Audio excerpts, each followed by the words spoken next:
성도님들 안녕하십니까? 오늘 함께 묵상할 말씀은 여호수아 9장입니다.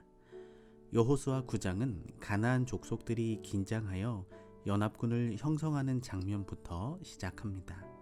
그러나 히위 족속 기브온 사람들은 두려움에 못 이겨 사신단을 여호수아에게 보내 멀리 떨어진 나라에서 온 것처럼 속이고 화친을 맺으러 길갈 진영으로 찾아옵니다. 기브온은 왕도와 같은 성읍이요, 그 사람들은 다 강한 족속이었습니다. 그런 강한 사람들이 굴욕적인 방법으로 이스라엘과 화친하여 목숨을 구걸하려 했다는 것은 그 당시 가나안 사람들이 얼마나 이스라엘을 두려워했는가를 여실히 보여주고 있습니다. 이때 여호수아는 또 한 번 실수를 하게 됩니다. 어떻게 할지를 여호와께 묻지 않고 그들과 화친 조약을 맺어버린 것입니다. 3일 후에야 이스라엘은 실상을 알게 되지만 이미 그들을 죽이지 않겠다고 맹세한 뒤라 그들을 칠 수가 없었습니다. 실수로 한 맹세라도 맹세는 지켜져야 하기 때문이었습니다. 그때부터 기브온 사람들은 이스라엘의 종이 되었습니다. 여호수아 9장 1절에서 4절입니다. 요단 서편 산지와 평지와 레바논 앞 대해변에 있는 헷 사람과 아모리 사람과 가나안 사람과 브리스 사람과 히위 사람과 여부스 사람의 모든 왕이 이 일을 듣고 모여서 일심으로 여호수아와 이스라엘로 더불어 싸우려 하더라. 기브온 거민들이 여호수아의 여리고와 아이의 행한 일을 듣고 꾀를 내어 사신의 모양을 꾸미되 헤어진 전대와 헤어지고 찢어져서 기운 가죽 포도주 부대를 나귀에 싣고 가나안 족속들이 이 일을 듣고 일심으로 이스라엘과 싸우려고 동맹을 맺었습니다.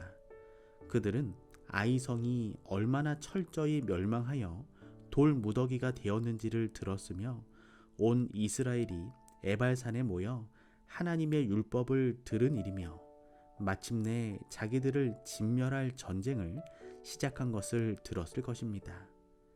그들은 앉아서 죽기보다는 싸우려고 결심했으며 한 민족보다는 여러 민족이 연합하여 싸우면 살 길이 있을 것이라고 생각했을 것입니다.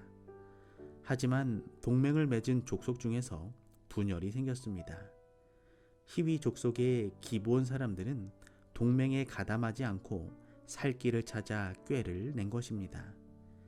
이스라엘은 가나안 사람들의 우상 숭배와 타락에 감염되는 것을 막기 위해서 가나안 사람들을 완전히 진멸하라는 하나님의 명령을 받고 있었습니다. 따라서 이스라엘 백성에게 가나안 사람들과 어떠한 약조도 하지 말라는 지시가 거듭 주어졌습니다. 기브온 족속들은 이러한 명령을 알고 있었던 것으로 보이며 따라서 그들은 가나안이 아닌 먼 나라에서 온 것처럼 가장하는 전략을 세운 것입니다. 우리들도 2절에 하나님이 하시는 이 일을 듣는 때가 있을 것입니다. 그럴 때 우리가 할 일은 무엇일까요? 인간의 꾀를 내고 하나님을 대적하여 싸우려는 일들이 되어서는 안 될 것입니다. 하나님이 하시는 일을 들을 때 우리는 인간의 계획을 다 내려놓고 더욱 하나님을 섬기며 하나님의 뜻을 쫓아가야 할 것입니다. 여호수아 9장 14절에서 15절입니다. 무리가 그들의 양식을 취하고 어떻게 할 것을 여호와께 묻지 아니하고 여호수아가 곧 그들과 화친하여 그들을 살리라는 언약을 맺고 회중 족장들이 그들에게 맹세하였더라. 여호수아는 먼 나라에서 온 사신들의 간청을 들으며 아마도 우쭐했을 것입니다. 하나님께 묻지 않고 아이성을 공격한 실수를 한 것이 불과 며칠 전 일이었습니다. 에발산에서 하나님의 율법을 낭독한 것이 아직도 생생하였습니다. 그런데도 또다시 하나님께 묻지 않고 기브온과 화친을 맺고 만 것입니다. 이것이 여호수아의 한계였고 인간의 연약함이었습니다. 큰 문제는 하나님께 묻고 작은 문제는 마음대로 처리하는 경향이 우리에게 있을 수 있습니다. 그러나 모든 일에는 하나님의 뜻을 묻는 것이 가장 현명한 일입니다. 이 사건은 백성들의 원망을 일으켜 이스라엘 중에서 그의 지도력을 약화시키는 계기가 되었습니다. 우리가 하나님께 묻지 않고 내 마음대로 결정하는 일들이 많을 수 있습니다. 하나님의 뜻을 어떻게 알 수 있느냐고 말할 수도 있겠지만 우리에게는 말씀이 있고 주어진 그리스도인의 원칙이 있습니다. 열심히 기도하면서 성령의 인도하심을 우리는 구할 수도 있습니다.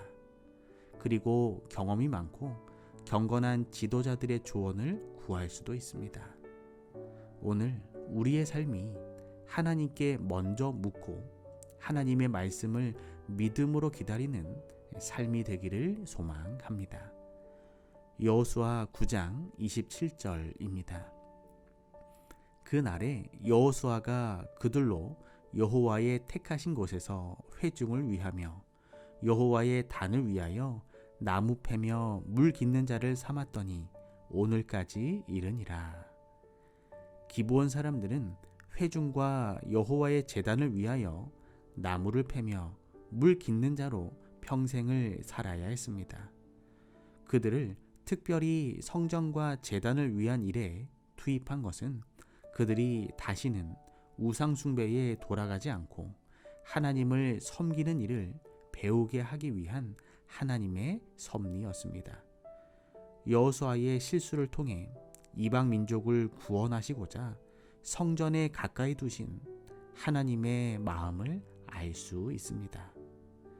오늘 이방인이었던 우리를 구원하시고 하나님의 성전에 언제나 출입할 수 있도록 해주신 하나님의 놀라운 은혜에 감사하는 삶이 되기를 소망합니다. 오늘은 윤성진 집사님 가정을 위하여 기도합니다.